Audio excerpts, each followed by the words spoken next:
de la Organización Panamericana de la Salud en Colombia. Doctora Tambini, muchísimas gracias y estaremos en permanente contacto para seguir informándoles a los oyentes de Blue Radio. Muy amable.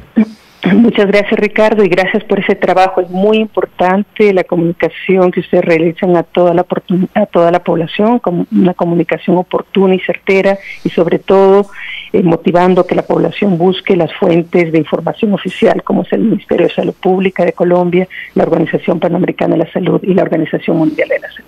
1:44, gracias, doctora Tambini. Escuchemos a Pedro Sánchez, presidente del gobierno español. Anuncia que podrán salir los españoles en espacios reducidos desde el 2 de mayo a tomar el sol, a pasear, y ya venimos en instantes con un análisis científico muy interesante sobre lo que están viendo, lo que está pasando con el coronavirus. Escuchemos a Pedro Sánchez. Suerte de plan Marshall de reconstrucción para hacer frente a las consecuencias económicas y sociales tan nocivas que está teniendo esta epidemia. La Unión avanza por el único camino posible, que es el camino de la unidad, el camino del pacto por la reconstrucción económica y social del continente. Un camino al que estamos también llamados los representantes políticos en nuestro país, en todos los niveles, y sea cual sea el partido que gobierne. Habla el presidente del gobierno español, Pedro Sánchez, de la necesidad de una suerte de plan Marshall, al mismo estilo de la Segunda Guerra Mundial, para reconstruir a Europa y reconstruir al mundo, particularmente en materia económica, luego de lo que significa este impacto durísimo en materia de salud pública y también en materia económica del nuevo coronavirus. 1:45. Ya regresamos en el radar en Blue Radio. Ya regresamos a El Radar en Blue Radio. Prepara tus videos caseros más originales, porque Suso, Loquillo, Don Gediondo y Catalina los están cazando. Sube tus videos a www.caracoltv.com/cazavideos. ¡Mande los videos, mándelos! Los cazavideos, los sábados a las 5 de la tarde. Caracol Televisión. Tú los ves, Caracol TV. ¿Qué tal una deliciosa torta? Unos ricos pastelitos, unas exquisitas galletas, un pan calientico, con harina de trigo, Los Farallones. Y es rico alimento, suave, rendidora, deliciosa y gustadora. Con el trigo de las mejores cosechas, harina Los Farallones. Calidad y rendimiento inigualable. Trabajamos pensando en usted. Hangouts, Zoom, Teams, ahora está de moda reunirse virtualmente. Pero ¿cómo hace de falta una reunión entre amigos para una buena tardeada? Por eso vamos a reunirnos en Blue Radio para La Tardeada. Una reunión para conversar, compartir y volvernos a encontrar. Reunámonos esta tarde en Blue Radio para La Tardeada con Juana Uribe, Juan Esteban Sampedro, Juan Esteban Costaín, Hernando Paniagua, Dago García y Jorge Alfredo Vargas. De 5 a 7 de la tarde, Blue Radio, la nueva alternativa. El fútbol está vivo. Revive el mejor fútbol de todos los mundiales. Hoy Colombia versus Uruguay desde las 10:15 de la mañana. Mañana Colombia versus Japón desde las 10:15 de la mañana. Vive el Gol Caracol, canal oficial de nuestra selección. Volvemos con El Radar en Blue Radio. Hablamos con los médicos, con los expertos, y es un gusto saludar al doctor Humberto Martínez Cordero, hematólogo de la Universidad Nacional, además que tiene un trabajo cercano con el Instituto Nacional de Cancerología de Colombia y ha sido muy juicioso estudiando la situación de los pacientes con el coronavirus hoy en nuestro país. Doctor Martínez, bienvenido al Radar, buenas tardes. Muchísimas gracias, Ricardo, muchísimas gracias por la invitación. También están con nosotros a esta hora ya más de 500 personas en nuestro Facebook en Blue Radio Colombia. Quisiera comenzar preguntándole, doctor Martínez, ¿por qué el coronavirus ataca con mayor fuerza y con mayor intensidad a los adultos que a los niños? Hay algunas teorías básicamente en ese sentido, y es que probablemente el sistema inmunológico, digamos, no experimentado, digámoslo para decir de alguna manera, de los niños los protege. Realmente, digamos, hay algunas situaciones que le llevan a uno a pensar que los adultos tienen unas respuestas muchísimo más eficientes, digamos, en ese sentido, o mucho más dramáticas a la infección por el virus, que muchas veces este virus resulta ser un disparador de esa respuesta inmunológica aumentada, y probablemente el sistema inmunológico inexperto de los niños los protege en ese sentido. Las teorías, pues, digamos, van en ese sentido. Sin embargo, hay mucho que estudiar. Es un virus que tenemos del conocimiento pues muy poco tiempo, pero creemos que esa es la razón por la que los adultos mayores tienen una respuesta muchísimo mayor, y como vamos a explicar en un momento, las causas de mortalidad van en ese sentido. Sí, justamente quería preguntarle por el porcentaje de mortalidad del coronavirus. Es un porcentaje cercano, en el peor de los casos, hablando de países, al 5%. En el 5% de los casos hay complicaciones. En Colombia la tasa de mortalidad es mucho menor. Pero ¿a qué obedece y en quiénes se concentra esa complicación médica por el coronavirus? Bueno, digamos que la idea es tener varios conceptos claros. Una cosa es la mortalidad sobre los casos diagnosticados y otra cosa es la tasa de letalidad. La letalidad no la podemos conocer muy bien porque no sabemos la prevalencia de la enfermedad. Quizás si se pudiera hacer un estudio en el que se consideraran todas las personas que están infectadas, quizás la mortalidad o la letalidad sería muy baja. La mortalidad está reportada de acuerdo a los casos en los que los casos diagnosticados. Y digamos que en ese sentido, básicamente tiene que ver con algo que se llaman las tasas ajustadas de mortalidad. Posiblemente, por ejemplo, Italia, que es uno de los países que tiene una población adulta mayor, pues digamos mayor, se comporta en términos de mortalidad superior a otros países, lo mismo que sucede en España, por ejemplo. Sí. Doctor Martínez, ¿de qué mata el coronavirus? ¿Mata por complicaciones al sistema respiratorio, a los pulmones, o está causando otro tipo de enfermedades? Entonces, digamos que en esto sí quiero ser muy claro, porque es algo que estamos desarrollando básicamente para poder ofrecer un tratamiento dirigido a las personas que sufren de enfermedad severa. Estas, digamos, consideraciones se hacen con base en los pacientes que tienen complicaciones severas, que requieren hospitalización o que requieren unidades de cuidado intensivo. Como vemos en la gráfica, y es para explicarlo, el SARS-CoV-2, que es digamos, el virus que causa la enfermedad de la COVID-19, tiene una homología bastante grande con el SARS que conocíamos antes, y básicamente este virus, como ustedes ven en la gráfica, tiene la posibilidad de infectar unas células pulmonares que se llaman células alveolares tipo 2, que es básicamente las que responden inmunológicamente. En ese sentido tenemos que decir que cuando la respuesta no, digamos, el 80% o quizás un poco más, 85% de las personas se van hacia la etapa leve, porque la respuesta inmunológica, digamos, no es tan grande, no es tan importante, y quizás muchas de estas personas son asintomáticas. Pero cuando nosotros vemos, por ejemplo, que las personas tienen una respuesta inmunológica exagerada a la infección por el virus, en el cual el virus se comportaría solamente como un disparador, no queremos decir que el virus no sea importante, digamos, desde el punto de vista de la fisiopatología y de la mortalidad, pero parece ser que la causa de mortalidad va hacia esa respuesta exagerada que tiene el organismo al virus, y ahí es cuando se liberan, como ustedes pueden ver a la derecha, todas estas citoquinas como la interleuquina 1, interleuquina 6, digamos, unas moléculas que son muy inflamatorias y que empiezan a dañar los órganos, inclusive el pulmón. Como vemos en la siguiente diapositiva que yo les envié, digamos que ustedes ven esos dos conos.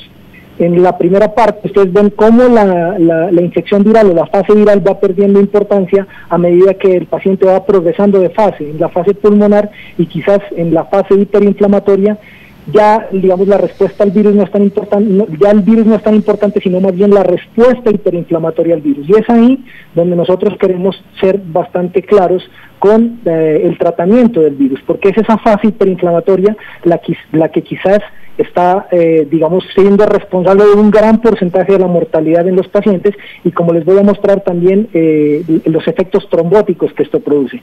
En la siguiente diapositiva yo les muestro cómo nosotros, en la práctica clínica, estamos familiarizados con el desarrollo de estas complicaciones hiperinflamatorias.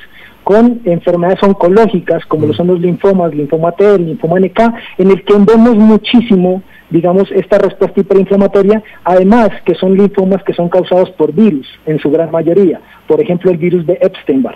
Entonces estos pacientes presentan unas complicaciones que se llaman la liberación de citoquinas, el síndrome hemofagocítico o la activación de macrófago, digamos que es lo mismo, y la base del tratamiento de estas personas son los glucocorticoides.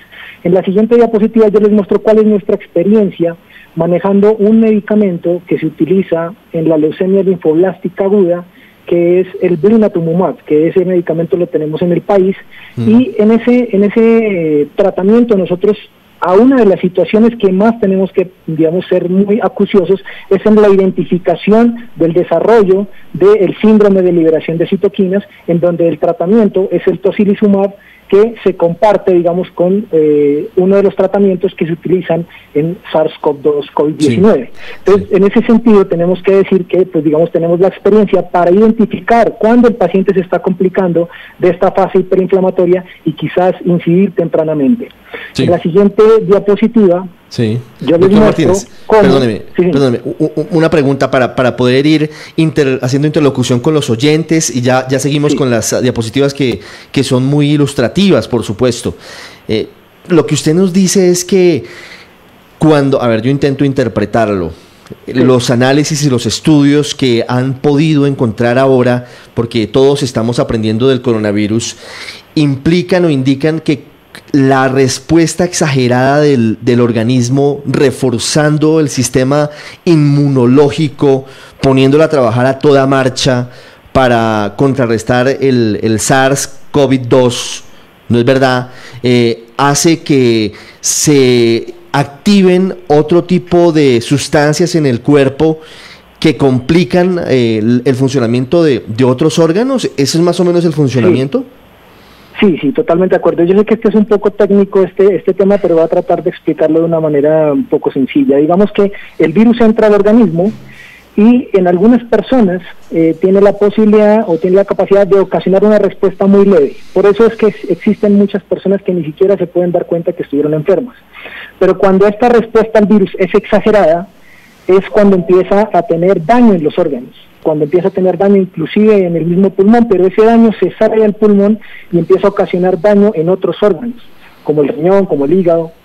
Y aparte de eso, digamos que es una cosa muy importante, puede ocasionar fenómenos trombóticos que son responsables en gran parte de la mortalidad de los pacientes. Julián Laverde le pregunta en Facebook Live: ¿qué opinión tiene de la aparente coagulación de la sangre causada por el virus? ¿Eso tiene que ver con esos episodios trombóticos de los que usted nos habla? Claro, por supuesto que sí. Yo les mostraba, digamos, cuando hay una respuesta exagerada al virus, se genera una situación que se llama una sepsis, ¿sí? Y digamos que este proceso inflamatorio hace que se liberen estas citoquinas que finalmente terminan haciendo que se generen fenómenos protrombóticos. Hay algo que nosotros vemos mucho en las infecciones que se llama coagulación intravascular diseminada, y parece que el virus la produce en gran magnitud, y esa es la razón por la que, por ejemplo, un documento de un científico chino, que es el Dr. Tang, muestra cómo unos pacientes a quienes fueron tratados con heparina tenían una disminución de la mortalidad a 28 días cuando tenían un cuadro severo, digamos, de sepsis.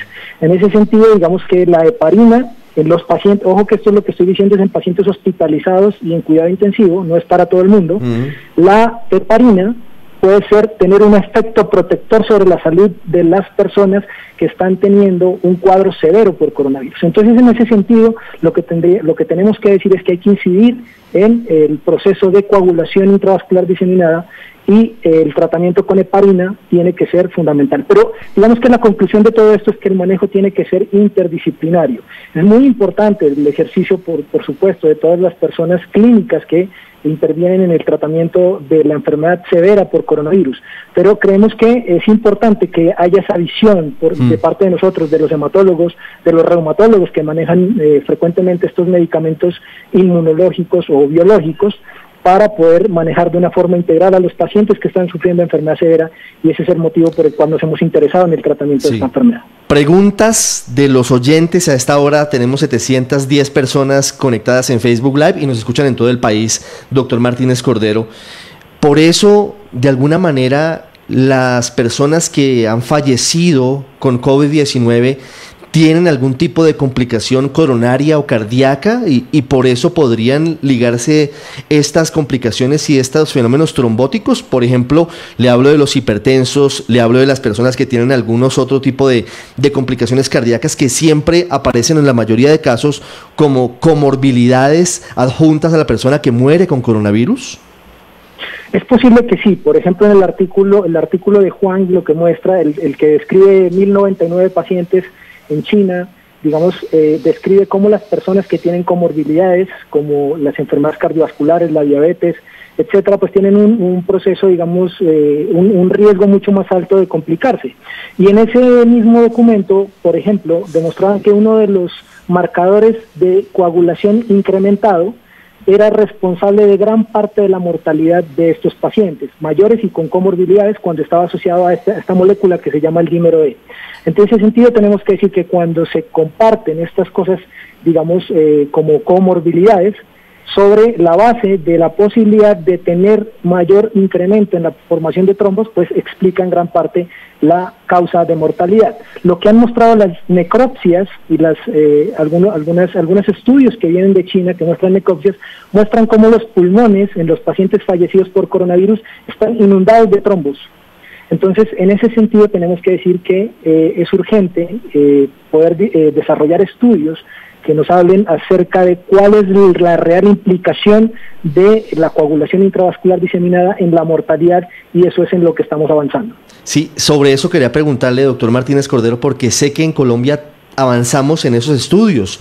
Usted desde la Universidad Nacional, desde el Instituto Nacional de Cancerología, ¿cómo avanza eso? ¿Cómo avanza ese estudio? Bueno, digamos que en este momento tenemos pues digamos una iniciativa de varios especialistas. Entre esas tengo que comentar, por ejemplo, al doctor Alejandro Espina Hidárraga, que ha sido una de las personas que ha trabajado con nosotros de la mano, y sobre todo, digamos, muy de la mano de la Universidad del Bosque. Quizás el doctor Espina, quien fue el que probablemente generó este enlace con ustedes, ha tenido un acercamiento ya con el ministerio, ha comentado sobre la posibilidad de desarrollar este tipo de aproximación terapéutica. Por supuesto que la Asociación Colombiana de Infectología, el IETS, han generado unas guías y en eso estamos trabajando. Por ejemplo, ayer nos reunimos y hablamos sobre el tema de la anticoagulación, que es algo muy importante, y llegamos a un consenso sobre la evidencia disponible en este momento para tratar a estos pacientes en términos de coagulación. Pero hay varias instituciones interesadas. Entre esas está, pues, hemos iniciado ya el proceso de sometimiento al Instituto Nacional de Cancerología, la clínica Cobos está muy interesada también, y varias otras instituciones en el país. Tengo muchas preguntas, doctor, pero el tiempo se nos agota. Intentaremos tener otro contacto un poquito más adelante. Jaime Martínez, por ejemplo, le pregunta: ¿la artritis reumatoidea como autoinmune es complicada con el COVID-19? ¿Tendría algo que ver con lo que usted nos cuenta? Claro, mire, no hay ningún informe realmente de esto, pero es muy plausible que sí, porque las personas, digamos, con enfermedades reumáticas tienen eso. Básicamente el tratamiento de las personas con enfermedades autoinmunes es bajar el sistema inmunológico. De eso no tenemos cuenta, digamos, de estudios grandes, no podemos hacer ninguna aproximación aterrizada en la evidencia disponible, pero es muy plausible que al ser una condición comórbida y al tener la necesidad de utilizar terapias inmunosupresoras tengan mayor probabilidad de contagiarse, pero lo que se espera, por ejemplo, es que las personas que tengan ya un tratamiento inmunosupresor tengan menos complicaciones inclusive. Miren, por ejemplo, les voy a contar que era una de las diapositivas que les compartía, que nos facilitó el doctor Jorge Castillo del Dana-Farber en Estados Unidos, en el que ellos, en pacientes tratados con un medicamento que utilizamos en hematología que se llama el ibrutinib, cuando estos pacientes tenían la infección por coronavirus se comportaban de una forma muy leve. Y uno de los pacientes que ellos trataron, que era el sexto paciente de la serie que está publicada en Blood, muestra que cuando le bajaron la dosis de ibrutinib fue cuando precisamente se complicó. Eso nos da la luz a utilizar estas terapias que nosotros utilizamos en hematología para controlar esas complicaciones, digamos, hiperinflamatorias de la enfermedad. Sí. Entonces, claro, necesitamos varios estudios. Hasta el momento que tenemos series retrospectivas, tenemos series de casos, digamos, sobre esa evidencia tenemos que tomar decisiones y la información tiene que ir aumentando en este sentido. Liliana Reina le pregunta, ¿qué pasa con los hemofílicos? Claro, esa es una pregunta muy importante. Yo conozco algunos documentos de pacientes hemofílicos, realmente no son unos documentos muy grandes, pero por supuesto que es importante considerar que al ser una condición comórbida posiblemente sean considerados como personas de alto riesgo de infección. No hay, digamos, mayor aproximación en lo que yo conozco sobre mortalidad en estos pacientes si hay infección por COVID. Tendría que, digamos, ser considerado un paciente de alto riesgo. Javier Rojas pregunta por las personas con trasplante de médula. Él pregunta por niños, pero yo le pregunto en general, ¿hay mayor incidencia de complicación? Es posible que sí. Digamos que hay dos fases en esta situación. Nosotros que, digamos, estamos involucrados con el trasplante de médula ósea para enfermedades hematológicas, nuestra, digamos, aproximación con estos pacientes es cuidarlos muchísimo, porque la posibilidad de infección es muchísimo más alta al tener una inmunosupresión. Sin embargo, está muy claro buscar el papel de esta inmunosupresión que sobreviene después de la terapia con trasplante, cuál es el papel de esta inmunosupresión a la hora de hablar de complicaciones severas de coronavirus, porque la premisa es que las personas que tienen el sistema inmunológico deprimido por inmunosupresión quizás tienen menores complicaciones. Esto, por supuesto, es algo que tenemos que dilucidar y esa es la razón por la que estamos interesados en estos estudios. Doctor Humberto Martínez Cordero, muchísimas gracias por estos minutos con los oyentes de Blue Radio, con la gente en Facebook Live. Le preguntan, ya voy tengo a María Elvira Domínguez, a la directora del País de Cali, con nosotros también en segundos, porque mañana hay una edición especial por los 70 años del diario. Pero Luz Janet Rojas le pregunta, los pacientes que tenemos lupus, ¿cómo podemos recibir la enfermedad? Claro, entonces en ese sentido lo que les digo es que los pacientes con lupus tienen terapias inmunosupresoras. Son considerados pacientes de alto riesgo para el contagio. Y vuelvo y repito, tenemos que dilucidar el papel de recibir terapia inmunosupresora para evaluar si esto se convierte en un factor protector de la enfermedad a largo plazo o por lo menos de protector de desarrollo de enfermedad severa. Como lo comentaba, es algo muy parecido a lo que nosotros estamos evaluando con lo que nos comentaba el doctor Castillo del Dana-Farber, pacientes en los que vienen recibiendo tratamiento para enfermedad oncológica que al recibir el tratamiento y tener el sistema inmunológico deprimido, quizás las complicaciones son menos severas.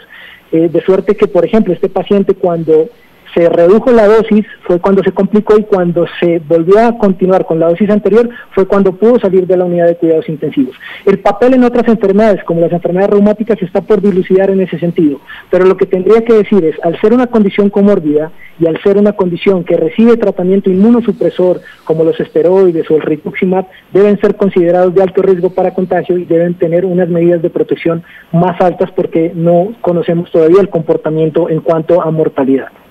Las personas con hipotiroidismo, doctor, nos pregunta Edith Sarisa.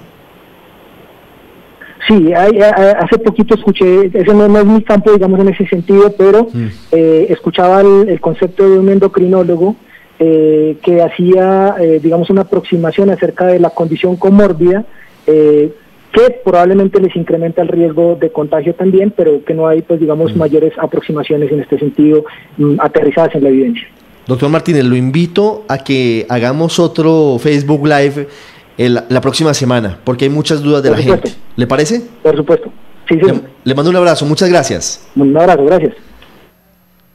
Usted está en El Radar, en